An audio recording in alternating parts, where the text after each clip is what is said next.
اور ایک کوٹ آپ کو سناتا ہوں، بڑا مجھے پسند ہے یہ کوٹ. اشفاق احمد رحمہ اللہ ماشاءاللہ بہت بڑے ادیب گزرے ہیں. وہ کہتے ہیں کہ کبھی بھی کسی انسان کی طرف سے اپنی ناقدری پر نہ کڑنا، کبھی بھی کسی انسان کی طرف سے اپنی ناقدری پر نہ کڑنا، کیونکہ قدر و قیمت کا تعین ہمیشہ وقت کرتا ہے اور درجات اوپر متعین ہوتے ہیں. یہ بات یاد رکھیں، درجات اوپر متعین ہوتے ہیں. اگر انسانی رویوں میں الجھو گے تو زندگی بھر الجھ کر رہ جاؤ گے. بس عیب اور غیب کے جاننے والے کے ساتھ اپنے معاملات سلجھائے رکھو، ساری الجھنیں اور مسائل دور ہو جائیں گے. کیا بات ہے جی. لوگوں کے رویوں میں مت الجھیں، اللہ پہ توکل رکھیں، اس کے ساتھ معاملات سلجھائیں، یقین کریں اس کے ساتھ معاملات سلجھائیں. ایک شخص امام غزالی کے پاس آیا، اس نے کہا جی مجھے یہ مسئلہ ہے. انہوں نے کہا استغفار کر. بڑا حیران ہوا، کہتا ہے میں آپ کو مسئلہ بتا رہا ہوں، آپ کہہ رہے استغفار. کہتے استغفار کر. ایک اور مسئلہ لے کر آیا، کہتے استغفار کر. ایک اور شخص نے کوئی مسئلہ پریزنٹ کیا محفل میں، کہتے استغفار کر. تو بعد میں ایک ان کے دوست سے پوچھا کہ ہر بندے کو استغفار، اس کا مسئلہ اور ہے، اس کا مسئلہ اور ہے، اس کا مسئلہ اور ہے. تو کہتے تم نے سورہ نوح نہیں پڑھی؟ حضرت نوح کیا کہتے ہیں اپنی قوم کو کہ استغفار کرو، اللہ اولاد دے گا، اللہ جو ہے وہ مال دے گا، اللہ تعالیٰ رزق دے گا، اللہ تعالیٰ کھیت دے گا، باغات دے گا، بارش برسائے گا. ہر مسئلے کا حل تو استغفار ہے. تو میں نے سب کو استغفار کہا. تو اس لیے استغفار، اللہ کے ساتھ معاملہ. لوگ دکھ دیں گے آپ کو. ہمارے نبی سے زیادہ دکھ کس کو دیا ہے لوگوں نے؟ جب نبی کو لوگ دکھ دے سکتے ہیں تو ہم کون ہیں؟ جب بہترین انسان کو، سچے ترین انسان کو دکھ دیا جا سکتا ہے تو ہماری کیا اوقات ہے؟ ہمیں بھی لوگ دکھ دیں گے، اپنے بھی دکھ دیں گے، کولیگ سے بھی ہو سکتا ہے دکھ ہو، بہت سے لوگ دکھ دیں گے. لیکن دکھ جو ہے یہ نبیوں کی میراث ہے، یاد رکھیں. اگر دکھ اور غم بری بات ہوتی تو نبیوں کو کبھی نہ ہوتا. یہ بات یاد رکھیں. ہر نبی غم سے گزرا، ہر نبی غم سے گزرا، ہر نبی مشکل سے گزرا. تو اس سے گھبرانا نہیں آپ نے. یہ اللہ درجات بلند کرتا ہے آپ کے. ہم سے بڑے گناہ ہوتے ہیں، پھر اللہ تعالیٰ جو ہے وہ ان کا کفارہ یہیں پہ دلوا دیتا ہے مختلف طریقوں سے. مشکلات آتی ہیں، ٹیسٹ اور ٹرائلز آتے ہیں، بڑا کچھ آتا ہے، لیکن قیامت والے دن وہ شخص کلین سلیٹ کی طرح آتا ہے. حدیث میں آتا ہے کہ قیامت والے دن کچھ لوگ بالکل کلین آئیں گے، ان کا اعمال نامہ صاف ستھرا ہوگا. تو کہا جائے گا یہ وہ لوگ ہیں جن کو دنیا میں بڑی مشکلات فیس کرنا پڑی لیکن صبر کیا انہوں نے اللہ کے فضل سے. اور آج اس نتیجے میں قیامت والے دن کچھ نہیں ہے ان کے اعمال میں، یعنی برائی کچھ نہیں ہے، صرف ان کے اعمال میں اچھائی ہے. تو یہ مشکلات کا وبشر الصابرین، کہ بے شک اللہ سبحانہ و تعالیٰ صبر کرنے والوں کو بشارت دیتا ہے اور کہتا ہے کہ سلوٹ تمہیں لگے گا فرشتوں سے، اور اللہ تعالیٰ تمہیں سلام پیش کرتا ہے. اور قرآن میں صبر کا جو لفظ ہے یہ 100 بار تقریباً آیا. صبر کا لفظ جو ہے قرآن میں 100 بار آیا. اور جنتیوں کی سب سے بڑی خوبی صبر ہے کہ یہ صبر کرتے تھے. غم پہ صبر، برے رویوں پہ صبر. صبر کا مطلب ہے برداشت کر جاتے تھے، لڑائی نہیں کی، بلا وجہ پھڈے نہیں کیے، صبر کر گئے، پی گئے. غصے کو پی جانے والے یہ بہت پسند ہے، اللہ سبحانہ تعالیٰ کو بہت پسند ہے.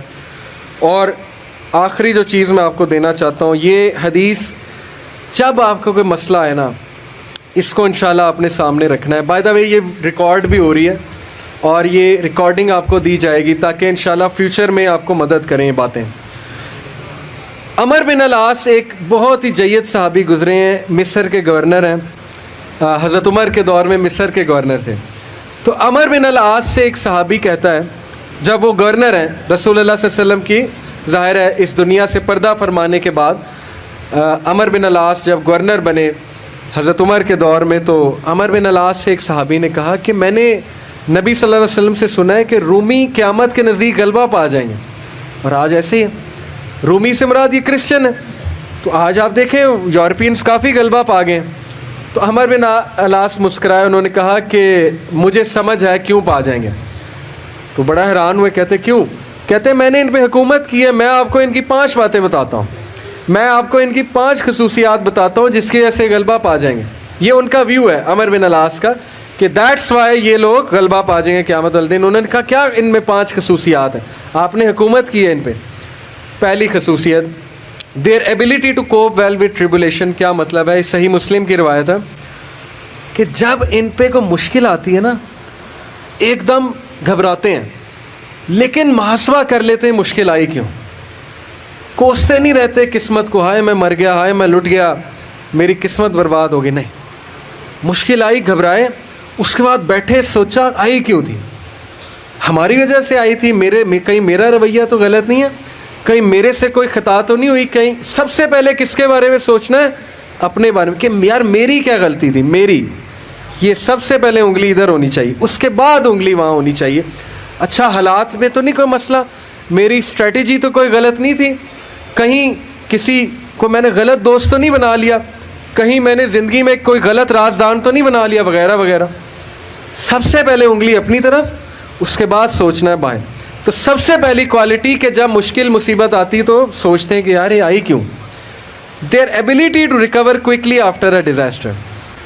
اور جب ٹھوکر پڑتی ہے تو ریکوری جلدی ہے, ریکور ہو جاتے ہیں, ریکوری جلدی ہے. یعنی میں آپ کو مثال دیتا ہوں, انٹرویو میں کوئی فیل ہو گیا, مثال ہے, نہیں ہوا اس کا ٹیسٹ پاس.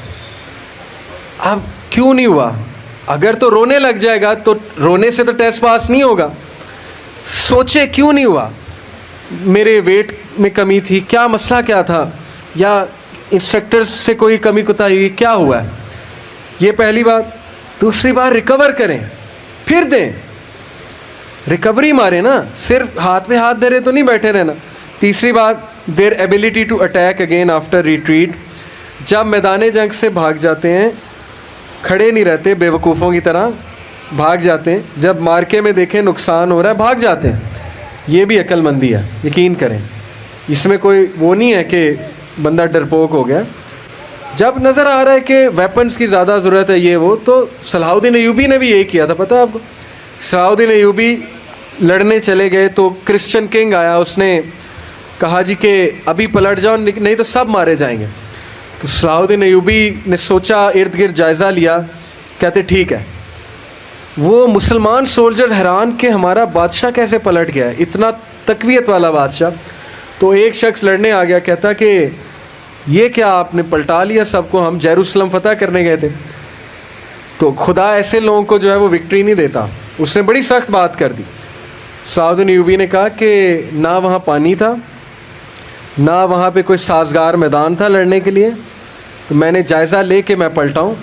ایسی بات نہیں ہے کہ ہم ڈرپوک ہیں یا ڈر کے پلٹے ہیں, جائزہ لیا ابھی میں نے, ابھی نہیں ہے حملہ کرنا سازگار نہیں ہے. تو مسلمان عقل مند بھی ہوتا ہے. تو یہی بات عمر بن العاص نے کی کہ یہ بھاگ جاتے ہیں لیکن دوبارہ اٹیک کرتے ہیں. یہ نہیں کہ بس بھاگ گئے, لڑنے دوبارہ آئیں گے, ہمت نہیں ہاریں گے. یہ انہوں نے اس ٹائم کے جو رومی تھے ان کی ایک خصوصیت بیان کی. آخری دو, دیر ویلفیئر ورک. کہا کہ یہ لوگ خیر کے بڑے کام کرتے ہیں, ویلفیئر بہت, چیریٹی بہت دیتے ہیں, چیریٹی صدقہ خیرات کے بڑے کام کرتے ہیں. یہ ان کی کوالٹی بیان. دیکھیں جس قوم میں جو کوالٹیاں بیان کرنی چاہیے, وہ بھی اللہ کے بندے ہیں. اسلام نہیں پہنچا ان تک الگ بات ہے, لیکن اللہ کے بندے ہیں. تو their welfare work. Last, their ability to resist injustice. یہ بڑی خوبصورت بات ہے کہ نا انصافی زیادہ دیر برداشت نہیں کرتے ہیں. آج بھی میں آپ کو بتا رہا ہوں, روڈوں پہ نکل آتے ہیں. ابھی امریکہ میں ایک پولیس آفیسر نے, شاید آپ نے فالو کیا ہو, ایک کالے کو مار دیا, وہ جو بلیک تھا نیگرو, تو سارے نکل آئے بلیک لائیوز میٹر. وہ نہیں رکتے, اور وقتہ ڈال دیا گورنمنٹ کو, وقتہ ڈال دیا پولیس ڈپارٹمنٹ کو, تو نکلتے ہیں. تو اس لیے یہ قوم اس لیے غالب ہو جائے گی ان 5 کوالٹیز کی وجہ سے. نمبر 1 کہ جب مصیبت آتی تو محاسبہ کر لیتے ہیں, یار آئی کیوں, بیٹھے نہیں رہتے. نمبر 2 ریکور جلدی کرتے ہیں, ریکوری مارتے ہیں. نمبر 3 بھاگتے ہیں تو اٹیک دوبارہ کرتے ہیں, یہ نہیں کہ بس بھاگ گئے, دوبارہ آتے ہیں لڑنے کے لیے. نمبر 4 ویلفیئر ورک بہت ہے, تمیزدار. یقین کریں, میرے اپنے دوست کا واقعہ, اس نے اپنے ایک UK کے دوست کے لیے اسکاٹ لینڈ یارڈ جو پولیس ہے وہاں کی, اس کو پاکستان سے کال کی اور کہا کہ میرے دوست کو یہ مسئلہ ہے. پاکستان سے کال, اور پولیس پہنچ گئی. یہ ایک الگ بات ہے کہ پاکستانی ہنسی مذاق بڑا کرتے ہیں, پرینکس کرتے ہیں. یہ ہماری قوم کا بھی قصور ہے, عوام کا بھی قصور ہے, پولیس والوں کے ساتھ ایم ہی مذاق کرتے ہیں. لیکن میں آپ کو بتا رہا ہوں, جو سیریس قومیں ہوتی ہیں نا, وہ پھر پاکستان سے بھی شکایت جائے, وہ بندہ پہنچ گیا, اس نے کہا کہ ہم پہنچ گئے ہیں وینیو پہ, کیا مسئلہ ہے. تو کیا بات ہے ان کا ویلفیئر ورک, خدمت کرنا, خدمت گزار بہت ہیں. اور آخری بات, ناانصافی کو رزسٹ کرنا, زیادہ دیر ناانصافی برداشت نہ کرنا, نکل آنا, اٹھنا, کھڑے ہونا, چیلنج کرنا اسٹیٹس کو, یہ بہت امپورٹنٹ بات ہے. اور یقین کریں ساری امید آپ سے ہے. نوجوان طبقہ, جب تک نوجوان ہمارے 62% انشاءاللہ ہے اللہ کے فضل سے, اللہ کی طرف سے, تو سوال ہی نہیں پیدا ہوتا نا امیدی کا, سوال ہی نہیں پیدا ہوتا کہ پاکستان میں تبدیلی نہ آئے. اور یقین کریں آپ نے لانی. میں پرائم منسٹر کیا کر لیں گے, پرائم منسٹر کیا کر لیں گے کرسی پہ بیٹھ کے باہر نکل کے, جب یہ ڈاکٹر, انجینئر, وکیل, جج, پولیس افسر, سی ایس پی آفیسر, یہ کہاں سے آ رہا ہے آپ میں سے, میرے میں سے, ٹیچر کہاں سے آ رہا ہے میرے میں سے, آپ میں سے, جب نیچے والے لوگ نہیں ٹھیک ہوں گے پرائم منسٹر نے کیا کر لینا. اس لیے میں بڑی امید کے ساتھ جا رہا ہوں آج انشاءاللہ, اور میں آپ سب سے درخواست کو بھی ہوں کہ یہ ساری باتیں اپلائی کریں. اور میں اللہ سے دعا کرتا ہوں اللہ آپ کو ترقیاں دے, استقامت دے, ماں باپ کو صحت تندرستی دے, آپ کو ان کی آنکھوں کی ٹھنڈک بنائے, اور آپ ہمارا فخر بنے انشاءاللہ تعالی. اور آپ کی وجہ سے میں بہت پر امید ہوں انشاءاللہ تبدیلی آئے گی. جزاک اللہ خیر. سبحانک اللہم و بحمدک, اشہد ان لا الہ الا انت, استغفرک و اتوب الیک. السلام علیکم و رحمۃ اللہ وبرکاتہ.